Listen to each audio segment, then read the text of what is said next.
నమస్తే, welcome to our channel. నేను మీరా.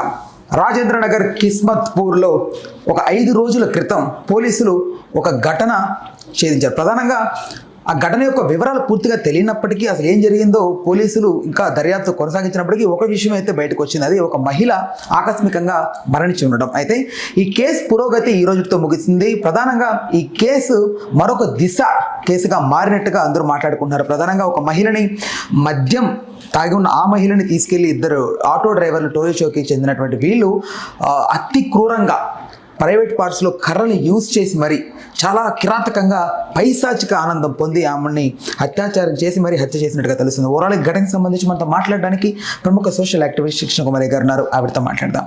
అమ్మ నమస్తే. నమస్తే. పోలీసులు ఆ రోజు ఆ కేసుకు సంబంధించి ఆల్మోస్ట్ పురోగతి వచ్చింది అని అనుకున్నారు. బట్ దాని తర్వాత ప్రాథమిక దర్యాప్తులు అనేక రకాల విషయాలు ఈరోజు ఛేదించారమ్మా. అసలు ఈ ఘటనను మీరు ఎలా చూస్తున్నారు? ఎలా చూస్తామండి, చాలా బాధాకరమైన ఘటన. మహిళకి రక్షణ లేదు అని రోజు గొంతెత్తిని మాట్లాడుతున్నాం. సాక్షాత్తు అమెరికా ట్రంప్ భారతదేశంలోకి ఒంటరిగా మహిళలు వెళ్ళొద్దు అని వాళ్ళ దేశం మహిళలకి చెప్పడం కూడా జరిగింది. అంటే ఇక్కడ అక్కడ అని కాదు, దేశం అంతా మహిళలపైన అత్యాచారాలు జరుగుతున్నాయి. అయితే ఈ కేసు చూసుకుంటే ఆమె మద్యం సేవించి ఉంది కదా అని ఎవరైనా ఏమంటారంటే, మద్యం సేవించున్నప్పుడు ఒంటిపైన తెలివి లేనప్పుడు ఇలాంటివి జరగవా అని మాట్లాడతారు. కానీ నేను మొదటి నుంచి మాట్లాడేది ఏంటి అంటే, ఆమె ఏ స్థితిలో ఉంది, నిస్సహాయ స్థితిలో ఉందా, బట్టలు సరిగ్గా వేసుకోలేదా, లేకపోతే మనకి ఒంటరిగా దొరికిందా, ఇలాంటి కారణాలతోటి అత్యాచారాలు చేస్తానంటే కుదరదు, చట్టం ఒప్పుకోదు. ఒక రకంగా అమ్మాయి వికలాంగురాలైనా కూడా వదిలే పరిస్థితుల్లో లేరు.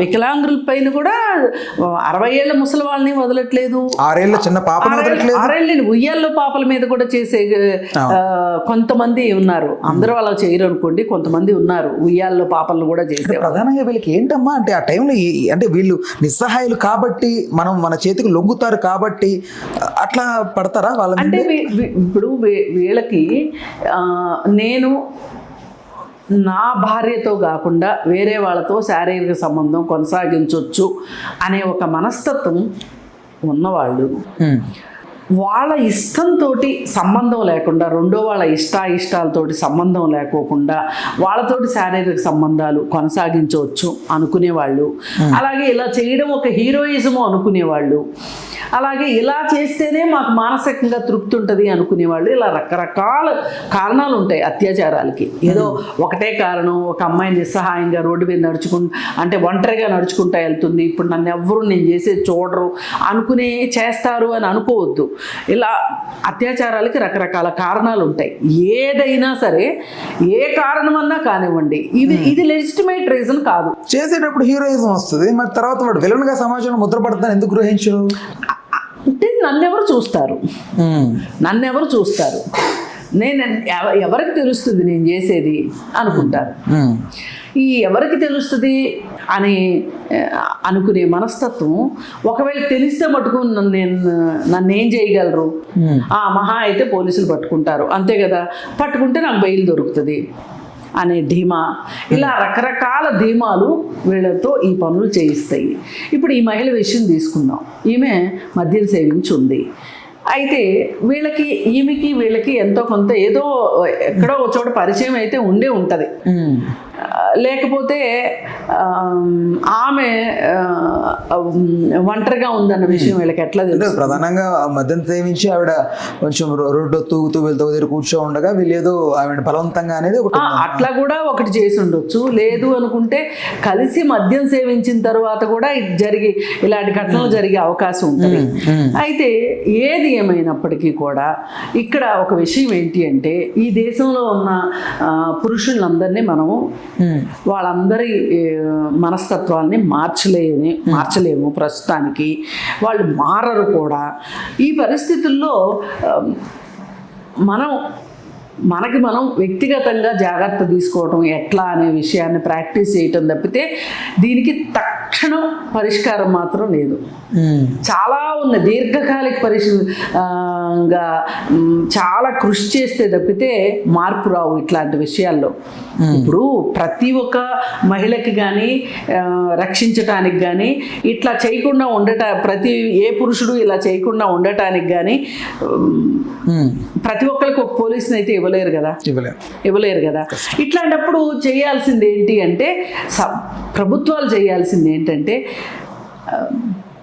చట్టాల పట్ల అవగాహన కలిగించటం, మహిళ పట్ల వీళ్ళకున్న దృక్పథాన్ని మార్చే ప్రయత్నం చేయటం. అంటే ఏంటి, అసలు మహిళ ఎందుకుంది ఈ సమాజంలో? నాకు సంతోషాన్ని ఇవ్వడానికే ఉంది. మహిళని సృష్టించిందే అందుకు. పడక సుఖం అనేది ప్రధానం అంతే. నా కోసమే ఉంది మహిళ, ఉంది కాబట్టి నా ఇష్టం అనే మనస్తత్వం పురుషుడికి, ఏ పురుషుడికి అయితే ఉంటుందో వాడి కోసం అమ్మగా ఉంటది, వాడి కోసం చెల్లిగా ఉంటది, వాడి కోసం అక్కగా ఉంటది, అవన్నీ ఉంటాయి. కానీ అవన్నీ మీరు మాట్లాడేది విఘ్నత ఉన్న వాళ్ళ విషయంలో. విఘ్నత లేని వాళ్ళకి, సంయమనం లేని వాళ్ళకి ఏమనిపిస్తుంది, నా తల్లి మంచిగా ఉన్నా పర్లా, మంచిగా ఉండాలి, నా చెల్లి సరిగా ఉండాలి, నా భార్య సరిగా ఉండాలి, నా కూతురు సరిగా ఉండాలి. వాళ్ళ జీవితంలో 4 మహిళలు వీడు హింసిస్తాడు, కానీ లైంగిక దృష్టితో అయితే చూడ కదా.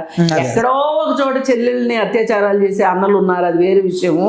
భార్యలతో వ్యభిచారం చేయించే భర్తలు ఉన్నారు, అక్కడక్కడ జరుగుతూ ఉంటాయి. కానీ ఏ పురుషుడి జీవితంలో అయినా ఒక 4 మహిళలు ఉంటారు, తల్లి, చెల్లి, భార్య, కూతురు. ఈ 4 కాకుండా వీళ్ళకి రోడ్డు మీద వెళ్ళే ప్రతి వాళ్ళు వీళ్ళకి శారీరక సుఖాన్ని ఇచ్చేవాళ్ళలాగానో, లేకపోతే కంటితో చూసి ఆనందించటము, లేకపోతే దురుసైన మాటలు మాట్లాడటము, సెక్సీ కామెంట్లు చేయటానికో వీళ్ళు సిద్ధపడిపోతారు. ఇక్కడ ఏంటి అంటే వీళ్ళ మనస్తత్వమే వీళ్ళని ఆ విధంగా ప్రేరేపిస్తుంది. మనిషి కంటే మొనగాడు అని ప్రూవ్ చేసుకోవడానికి ఆడదాన్ని ఎక్కువ, ఆడవాళ్ళని ఎక్కువ. అంతే. మేము ఏం చేసినా చెల్లుబాటు అవుతుంది. అసలు మా కోసమే ఈ మహిళలు సృష్టించారు. ఈ సృష్టిలో పువ్వులు, తేనె, మహిళ సృష్టించింది మా కోసమే అనే ఉద్దేశంలో ఉంటారు కాబట్టి వీళ్ళు ఈ విధంగా చేయగలుగుతారు. కానీ అలా మీకోసం సృష్టించలేదు అనే విషయం వీళ్ళకి అర్థమయ్యేటట్లు చెప్పాలి. మీరు అలా అనుకుంటే శిక్షించబడతారు అనే అవగాహన చెప్పగలగాలి. అందుకే నిర్భయ ఏం చెప్తుంది, నిర్భయ చట్టంలో అవగాహన కలిగించమని చెప్తుంది. చిన్నప్పటి నుంచే పాఠ్య పుస్తకాల్లో చట్టాల గురించి చెప్పమని చెప్తుంది. మంచి ఏంటి, చెడు ఏంటి, ఏం చేయొచ్చు, ఏం చేయకూడదు, ఇవన్నీ పుస్తకాల్లో చిన్నప్పటి నుంచి ఉండాలి. వాళ్ళకి అవగాహన అంటే పదే పదే పదే పదే చెప్తూ ఉండాలి. వీళ్ళకి చెప్తూ ఉంటే వీళ్ళ మనస్తత్వాలు మారతాయి. లేదు అనుకుంటే ఇంట్లో చిన్నప్పుడు పెంచేటప్పుడు ఏం చెప్తారు, మక్కలోడు ఏడుస్తున్నాడు అనుకోండి, ఏంటి ఆడదానిలో ఏడుస్తున్నావు, అవునమ్మా అది అద్దం ముందు నుంచున్నాడు అనుకోండి, ఏంటి ఆడదానిలో సోకులు చేసుకుంటున్నావు అని మాట్లాడతారు. అలాగే ఎవరన్నా మగపిల్లలు ఏదన్నా చిన్న విషయాలకు దేనికన్నా అలిగారు అనుకోండి, ఏంటి ఆడదానిలాగా అలుగుతావు అంటారు. ఇవన్నీ ఆడవాళ్ళు చేసే పనులు. మగవాళ్ళు చేసే పనులు ధైర్యంగా ఉండడము, అర్ధరాత్రి ఇంటికి వచ్చినా పర్వాలేదు అనుకోవడము. మగవాళ్ళు వంట చేసినా కూడా చాలా మంది హేళన చేస్తారు. అంటే జెండర్ని తీసుకొచ్చేస్తారనమాట. జెండర్ ఈక్వాలిటీ లేదు మన దేశంలో, జెండర్ డిస్పారిటీ ఉంది, జెండర్ గ్యాప్ ఉంది. ఈ కారణాల వల్ల అత్యాచారాలు జరుగుతున్నాయి మన దేశంలో. మనం వీటి మీద పని చేయకుండా, వీటి మీద వర్కౌట్ చేయకోకుండా ఈ రోజుకి అత్యాచారాలు ఆగిపోవాలి అంటే ఆగిపోవు. దేశంలో నాట్ ఓన్లీ జెండరే కదమ్మా, క్యాస్ట్ ఒకటి పట్టుకుంది, రిచ్ అండ్ పూర్ అని ఒకటి పట్టుకుంది. ఇన్ని విభేదాల మధ్యన మనం అవును వీటన్నిటి మధ్యలో ఒక రకంగా ఎవరిది పైచేయి అయితే వాళ్ళు వాళ్ళకంటే తక్కువ వాళ్ళని బలంలో కావచ్చు వాళ్ళని మాటల ద్వారా, చేతల ద్వారా కించపరుస్తూనే ఉన్నారు. ఇవి పోవాలి అంటే ఒకటే అర్థం కావాల్సింది, ఒక మనిషి ఒక మానవత్వంతో ఉండటం ఎలా, పక్క మనిషితో ఎలా వ్యవహరించాలి. ఇప్పుడు నాకు ఒక న్యాయము, మీకు ఒక న్యాయం ఉండదండి. న్యాయం ఒకటే ఉంటుంది, ఎవరికైనా ఒకటే న్యాయం ఉంటుంది. నాకు మరి కాస్త ఎక్కువ న్యాయం, మీకు అసలు న్యాయమే అక్కర్లేదు అంటే కుదరదు కదా. అంటే ఇవన్నీ ఎవరు చెప్పాలి? రకరకాల పద్ధతుల్లో చెప్పొచ్చు. పాఠ్య పుస్తకాల ద్వారా చెప్పొచ్చు, కళల ద్వారా చెప్పొచ్చు, సాహిత్యం ద్వారా చెప్పొచ్చు, రకరకాలుగా చెప్పొచ్చు. కానీ ఇవాళ జరుగుతుంది ఏంటి? సాహిత్యం చూసుకుంటే బూతు సాహిత్యం, సినిమాలు చూస్తే బూతు సినిమాలు, ఇప్పుడు ఓటీటీలు వచ్చేసినాయి, సోషల్ మీడియా దారుణంగా తయారైపోయింది. మరి ఇవన్నీ జరుగుతూ ఉన్నప్పుడు మహిళ తనను తాను రక్షించుకోవటం ఎట్లా? పోనీ వాళ్ళ ఉద్దేశం ప్రకారం మహిళ అంటే ఇదే అని వాళ్ళు డిసైడ్ అయ్యి ఉన్నారు. ఈ పరిస్థితుల్లో మహిళ తనను తాను రక్షించుకోవాలి అంటే ఏం చెయ్యాలి అంటే, నేను మహిళ మీద బాధ్యత పెడుతున్నానని కాదు, కాకపోతే ఏంటి అంటే మీ వంతుగా ఎవరికి వాళ్ళు వ్యక్తిగతంగా సురక్షిత ప్రదేశాలను ఎన్నుకోవాల్సిన అవసరం ఉంది.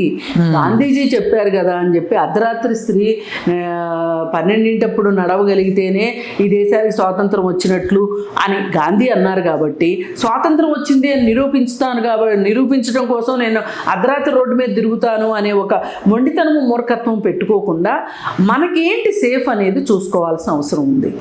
ఇప్పుడు మనము మద్యపానం చేస్తే మనము లొంగిపోయే అవకాశం ఉంటుంది.